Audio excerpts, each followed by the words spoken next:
Assalamualaikum warahmatullahi wabarakatuh. Kembali lagi di channel yang sama dengan materi yang berbeda, di mana di sini kita akan membahas tentang menyebarkan kebaikan melalui ihsan. Ya, di sini kita akan bahas kandungan dan makna ayat serta hadis terkait tentang perilaku ihsan.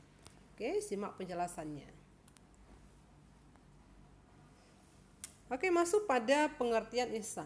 Ihsan berasal dari bahasa Arab, ya, yang artinya adalah kesempurnaan atau terbaik.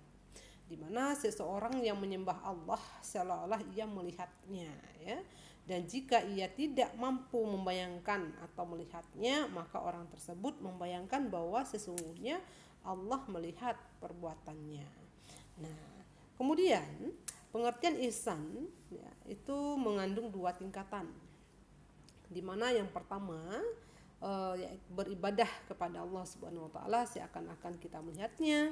Kemudian yang kedua, beribadah dengan penuh keyakinan bahwasanya Allah Subhanahu wa taala melihat segala apa yang kita kerjakan. Nah, jadi hakikat ihsan di sini adalah beribadah kepada Allah dengan penuh keikhlasan dan merasakan adanya pengawasan Allah Subhanahu wa taala dalam setiap gerak-gerik yang kita lakukan. Jadi jelas di sini bahwasannya kita sebagai seorang muslim harus senantiasa berbuat baik, ya, itulah namanya ihsan. Berbuat baik artinya berbuat baik melebihi dari kadarnya. Artinya kita memberikan kebaikan dari orang itu harus lebih dari yang orang berikan kepada kita. Ya, tentu dengan ikhlas, ya.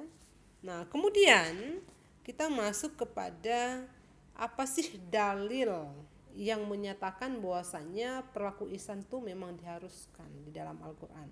Nah, di dalam Al-Qur'an di dalam surah Al-Baqarah ayat 83 itu sudah dijelaskan juga bahwasanya kita harus berperilaku ihsan, menebarkan kebaikan melalui perilaku ihsan, melalui perilaku berbuat baik kepada Allah dan kepada sesama. Nah, sekarang kalau masalah hadis, ada hadis terkait tentang pelaku ihsan, yaitu dari hadis riwayat Bukhari. Nah, di mana Abu Hurairah radhiyallahu anhu berkata, Nabi Shallallahu alaihi wasallam pada suatu hari muncul di hadapan para sahabat. Lalu datang malaikat Jibril alaihissalam yang kemudian bertanya, apakah ihsan itu? Nabi SAW menjawab, kamu menyembah Allah seolah-olah melihatnya. Dan apabila kamu tidak mampu melihatnya, sesungguhnya dia melihatmu. Nah, jadi setiap perilaku yang kita lakukan itu dilihat, kemudian dipantau oleh Allah Subhanahu wa taala. Jadi segala sesuatu lakukanlah dengan cara berpikir terlebih dahulu, juga bentuk berbicara kita analisa terlebih dahulu agar kita bisa menjadi perilaku ihsan dalam kehidupan kita sehari-hari. Kemudian apa sih kandungan hadis yang kita pahami tadi? Nah, kandungannya itu yang pertama, Rasulullah SAW mendapat pelajaran langsung dari malaikat Jibril bahwa dalam memberikan nasihat itu perlu variasi, seperti menggunakan metode dialogis interaktif supaya lebih mudah dipahami dan tidak bosan.